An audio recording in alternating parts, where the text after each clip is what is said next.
Le Grand Matin Sud Radio, 7h-10h, Patrick Roger, Cécile de Ménibus.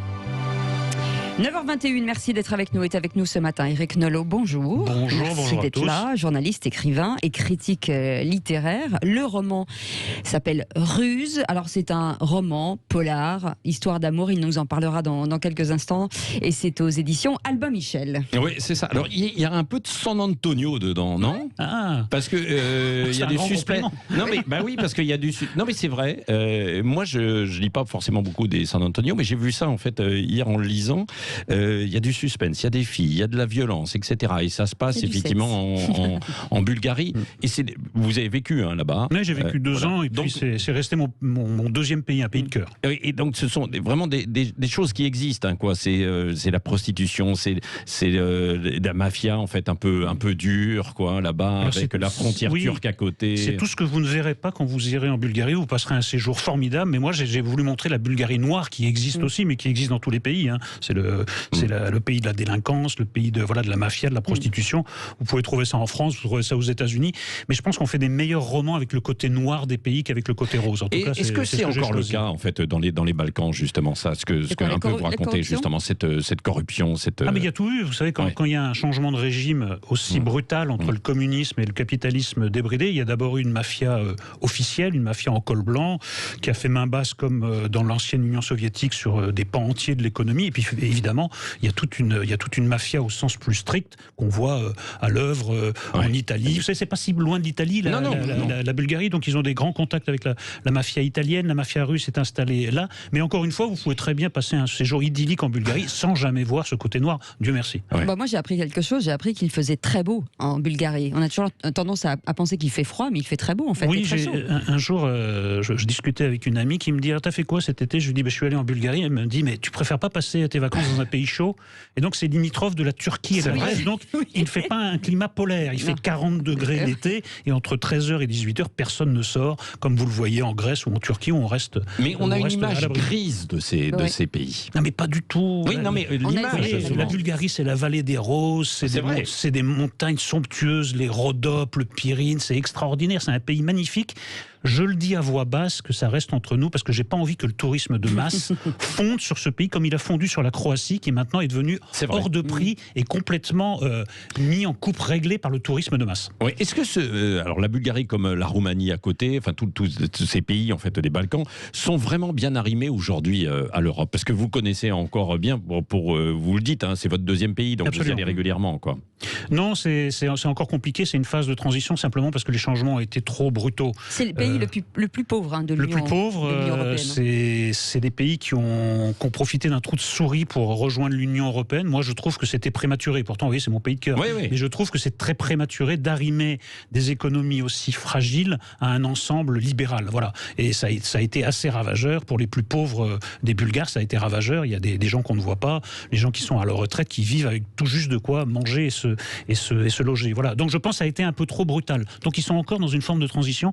Et en ce moment, il y a une contestation d'ailleurs très très vive du gouvernement pour cause de corruption. Il y a des manifestations chaque jour. Oui. C'est une porte ouverte sur l'immigration en 2015 surtout, la proximité avec la Turquie.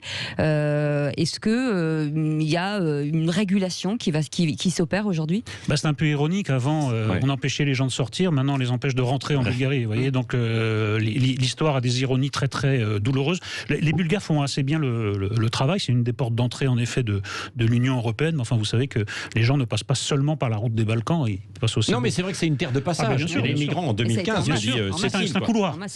C'était effectivement, c'est un couloir. Et c'est un pays qui, en plus de ça, est à la jonction avec le voisin turc qui est juste en fait à côté, et Erdogan. C'est l'ancien colonisateur, mais ce sont des gens pratiques. Les Bulgares, par exemple, ils sont plutôt favorables à l'entrée de la Turquie dans l'Union européenne. Ça les arrangerait. Évidemment, d'un point de vue économique, ils auraient un immense voisin avec lequel le commerce serait beaucoup plus facile. Donc eux ont plutôt une position pragmatique, alors que je peux vous dire que l'Empire ottoman n'a pas laissé que des bons souvenirs. Là, je pratique la litote, c'était une colonisation pendant 5 siècles. L'ancien Premier ministre, d'ailleurs, a soutenu longtemps Erdogan. Oui, mais parce que simplement, au nom de solidarité régionale, au nom aussi des intérêts économiques, vu d'ici, ça paraît un peu étrange, mais pour eux, c'est très très important. Le commerce se fait modérément avec l'Europe occidentale, avec la partie occidentale de l'Union européenne. Ils font beaucoup de commerce avec la Turquie ou d'autres pays, donc ils ont intérêt à la libéralisation et même à l'entrée de la Turquie dans l'Union européenne. Ah oui, voilà, c'est ça. Sachant que, évidemment, il y a cette... Comme il y a eu cette révolution, entre guillemets, économique, la Bulgarie, comme beaucoup d'autres pays de l'Europe centrale, ont bénéficié aussi de relocalisation d'activités, enfin délocalisation, par exemple, d'Europe occidentale pour aller là-bas. Et on redonnait une vigueur quand même à l'économie sur place. Est-ce que la Bulgarie en a bénéficié aussi ou pas ? C'était déjà le cas. C'était déjà le cas un peu pendant le communisme où il y avait quand même déjà une présence allemande. Enfin, il faut bien dire que le grand tour de passe-passe de l'Union européenne, c'est que quand les 10 pays d'Europe centrale et orientale sont entrés, ça a été un arrière-pays formidable pour l'Allemagne qui a pu délocaliser, qui a pu trouver de la main-d'œuvre à bon marché.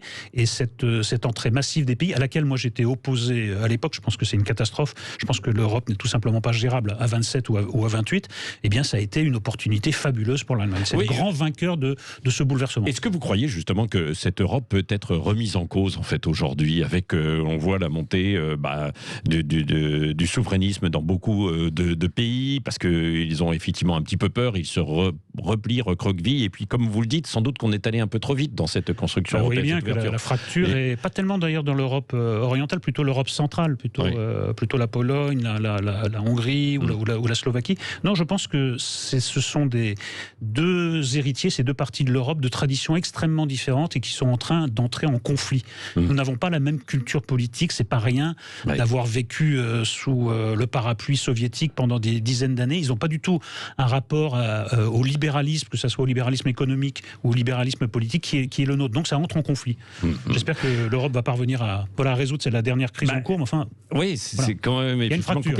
Il y a une fracture et on est devant une grande période probablement d'incertitude. L'Europe s'est prise aussi les pieds dans le tapis justement face à la Turquie et cet expansionnisme d'Erdogan. Quand vous avez quelqu'un qui dit qu'il va aller jusqu'au bout et qu'il le fera probablement, et des gens qui en face hésitent, le rapport de force est forcément du côté de celui qui est la plus grande. Voilà, Erdogan fait ce qu'il dit ce qu'il fait. Il veut exactement faire le chemin inverse d'Atatürk, réislamiser la Turquie, revenir un peu à une logique d'expansion un peu impériale, même si c'est pas exactement évidemment le cas de l'Empire ottoman. Donc il y a quelqu'un qui a une idée fixe et une idée forte en tête, et de l'autre il y a des gens qui sont un peu hésitants. Donc, pour l'instant, le rapport de force nous est défavorable. Évidemment. Oui, et est-ce qu'en Bulgarie, justement, il y a cette tentative d'islamisation, entre guillemets ? Non, il y a eu beaucoup de soucis, plutôt dans l'autre sens. Ils sont catholiques orthodoxes. Ils sont orthodoxes. Oui, orthodoxes, pas catholiques, orthodoxes, c'est le fruit du fameux schisme. Non, c'était exactement l'inverse qui se passait. Du temps du communisme, il y a eu une tentative de donner des noms bulgares à la minorité musulmane. Voilà. Donc ça a créé un des derniers grands conflits de l'ère communiste. Il y a effectivement cette mémoire de l'Empire turc, de la colonisation, de l'Empire, qui est très prégnante, mais qui commence à s'estomper un peu. Donc ils n'ont pas ce problème, même s'il y a des foyers ils sont très très attentifs. Il y a des foyers qui peuvent devenir des foyers terroristes, comme dans tous les... Voilà. Oui. Allez, on poursuit dans un instant. On se retrouve avec Éric Nolot, donc pour ce roman, premier roman, Ruse, aux éditions Albin Michel. Donc c'est une plongée en fait dans cette Bulgarie mystérieuse en quelque sorte. Et moi je le disais, il y a un côté San Antonio. Bien sûr, effectivement, dedans. Non, mais voilà, c'est du thriller. Et évidemment, avec Éric Nolot, vous pouvez aussi lui poser, parce que je sais que vous êtes nombreux, vous commencez à rappeler, des questions politiques aussi. Et évidemment, dans un instant, on peut parler du bloc de l'Est, on peut parler de l'expansionnisme turc, comme on l'est, et du clivage politique également en France. Et puis Éric Nolot nous dira qui se cache derrière ces personnages. Il y a de qui dedans. Restez avec nous, on revient dans un instant, il est 9h30. Nolot est avec nous ce matin, journaliste, écrivain et critique, j'ai envie de dire, Zdravet. Dites donc, vous avez quelques... À cette heure-là, on dit bon matin. Il y a deux bonjours en bulgare. Et à cette heure-là, on dit bon matin, c'est dobro utro. Après, vous direz doberden quand on aura passé 10h du matin, mais là, on est encore dans le dobro utro. Ça ressemble un peu quand même à tout. C'est du slave. C'est du slave. Et ce roman qui s'appelle, Ruse, aux éditions Albin Michel, c'est bien de le rappeler, beaucoup d'appels au standard pour vous, Éric Nolot. Parfait. Joseph qui est avec nous. Joseph qui est là. Bonjour Joseph, bienvenue. Oui, bon. Oui, bonjour à tout le monde. Oui. Ravi d'être avec vous. Ça faisait un petit moment que j'étais pas avec vous. Eh ben, voilà. On vous attendait, Joseph. On est content que vous soyez revenu. Oui.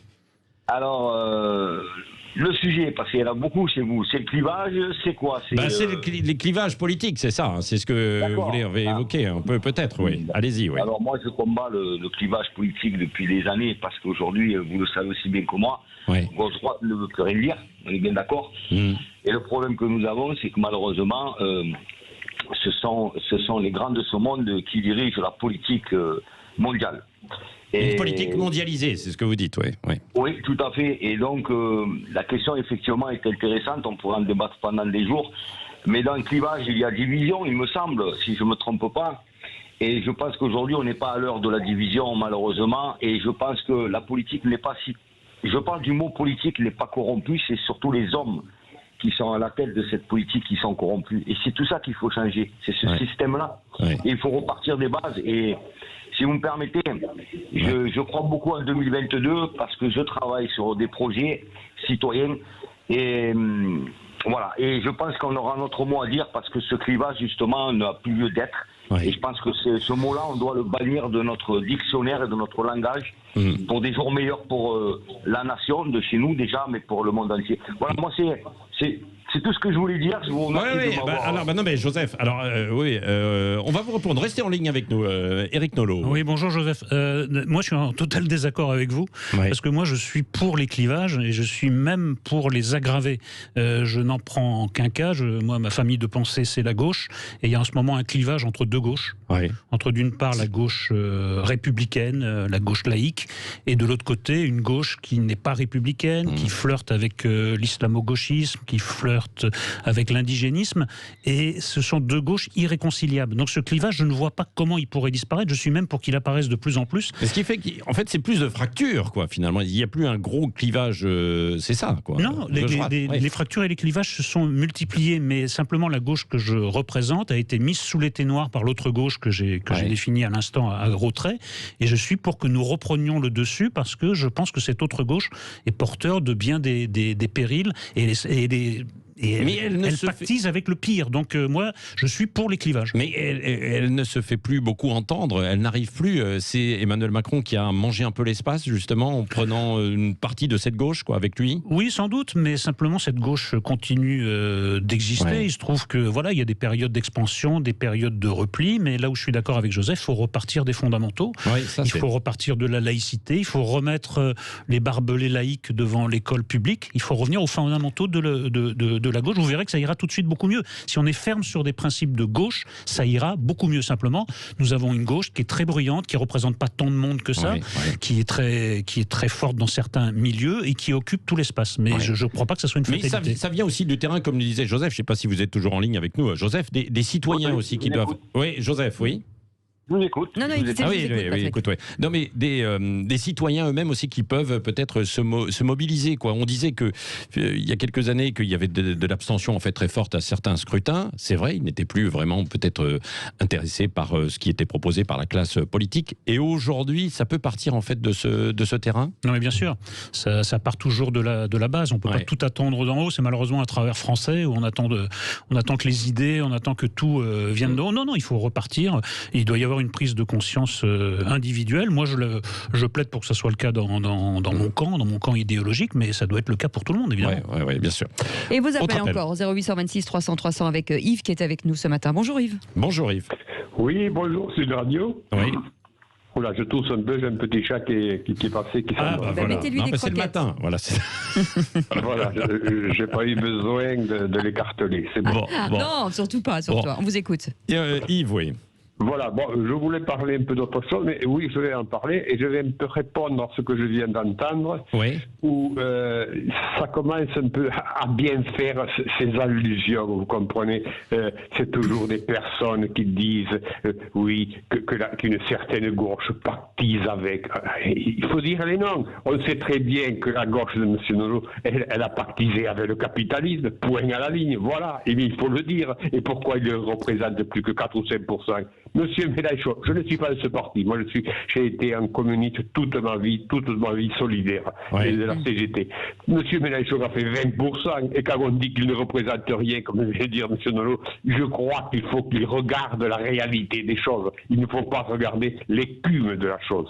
Voilà. Non, mais ce qu'il dit, c'est sur... petit aparté. Oui, non, mais vous avez raison, mais c'est un aparté important, Yves. Ce que dit Éric Nolot, lui, il n'est pas effectivement contre les valeurs de la gauche de certaines défendues par Jean-Luc Mélenchon, sauf que sauf que sur l'islamo-gauchisme, c'est ça, oui, sur l'attaque de la République. Jamais de la vie. Parce que cette expression islamo-gauchiste, on sait très bien ce que ça veut dire. Jamais de la vie. Hélas, nous le savons tous. Le communiste n'a jamais été dans cette optique-là, jamais. Ça, c'est ce qu'on lui fait dire, mais jamais de la vie. Pardonnez-moi. Comme prouvent les choses là-dessus. Et après, de pactiser, parce que beaucoup disent, au PS évidemment, que l'extrême gauche, l'extrême droite, c'est pareil. Mais mon pauvre, mais monsieur, connaissez-vous la solidarité? Connaissez-vous pendant la guerre les communistes Est-ce que j'ai dit ça, monsieur? Est-ce que j'ai dit que l'extrême gauche et l'extrême droite c'était la même chose? Vous m'avez pas entendu le dire. Donc vous répondez à des choses que je n'ai pas dites ensuite. Vous avez dit pactiser. Ensuite, monsieur, oui, pactise absolument avec l'islamo-gauchisme. Je vous invite à prendre connaissance des déclarations complètes, par exemple, de Madame Obono, de la France Insoumise. Vous allez me dire si ça n'a aucun rapport avec l'islamo-gauchisme. Vous allez reprendre les images d'une manifestation contre l'islamophobie où la France Insoumise défile avec des personnages peu recommandables. J'essaye d'être aimable. De Bon Matin, où on scande Allahu Akbar, où des gamins sont affublés d'étoiles jaunes comme s'ils connaissaient le même sort, des gamins musulmans, comme s'ils connaissaient le même sort que les juifs pendant la guerre. Si tout ça ne vous choque pas, moi j'envie votre sérénité. Tout ça me choque. C'est une gauche qui s'est complètement égarée. Jean-Luc Mélenchon et la France Insoumise sont complètement égarés. Ils ne savent plus à quel électorat se raccrocher et les 20% dont vous parlez sont un très très très lointain souvenir. Je vous invite là aussi à vous rapporter aux derniers scores électoraux de ce parti. Mais ce ne sont pas les seuls. C'est vous qui parlez de la France Insoumise. Il y en a hélas bien d'autres. Ouais. Yves, vous avez une réaction? Vous vouliez attirer aussi l'attention sur... Seule réaction. Oui. Monsieur Nolot me dit qu'il faut se rendre on n'entend pas très bien. Les élections. 20% de monsieur Mélenchon. Quand le PS fera 20%, il viendra sur les plateaux télévisés. Je ne suis pas le représentant du Parti Socialiste, monsieur. Je n'ai jamais été encarté. Je n'ai jamais été encarté dans aucun parti. Je ne suis pas représentant de monsieur Mélenchon non plus. Je vous l'ai dit. Moi, je suis un communiste. J'ai été communiste. Mes parents ont été communistes. C'est parfait, monsieur. Des juifs pendant la guerre. Et moi, j'ai été communiste toute ma vie. Vous voyez. Mais moi, j'ai beaucoup de respect pour votre engagement.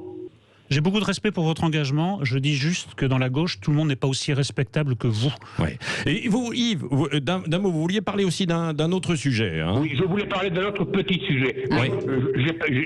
J'ai dialogué avec M. Nolot en toute quiétude. Oui, bien sûr. Éric Nolot aussi, il est content de dialoguer avec vous. Il est très attendu. Il est trop tôt pour s'énerver. Dialoguer avec les personnes quand c'est du moumou, ça ce n'est pas ça, vous comprenez?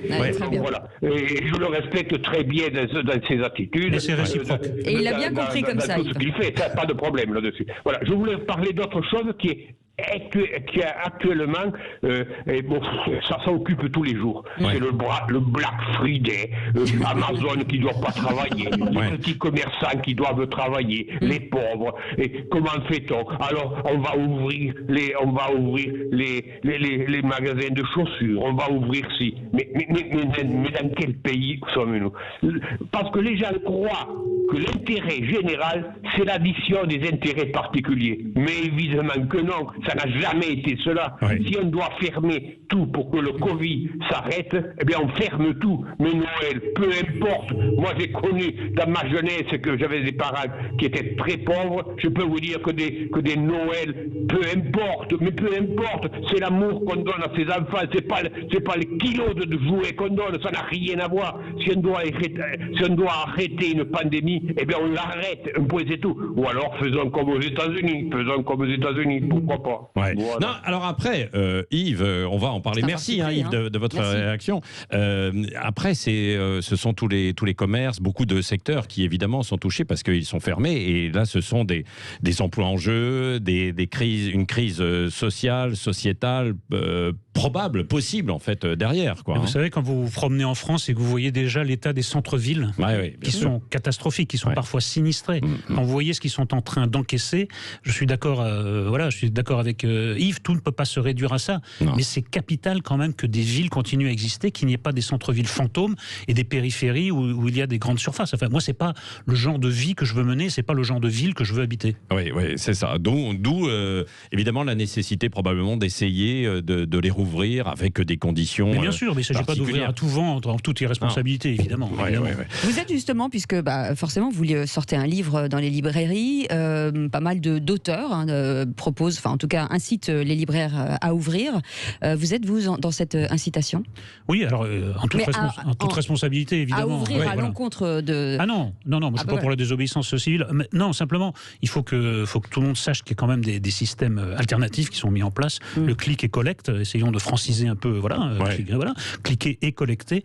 Beaucoup de libraires le proposent. Donc il y a moyen, en faisant un petit effort. Et évidemment que c'est plus facile de commander sur certaines plateformes, mais beaucoup de libraires quand même proposent des livres et on peut les obtenir à condition de se fouler un peu. Mais moi je regrette que toute la culture ait été fermée, parce que... il y a les théâtres, il y a les spectacles, etc.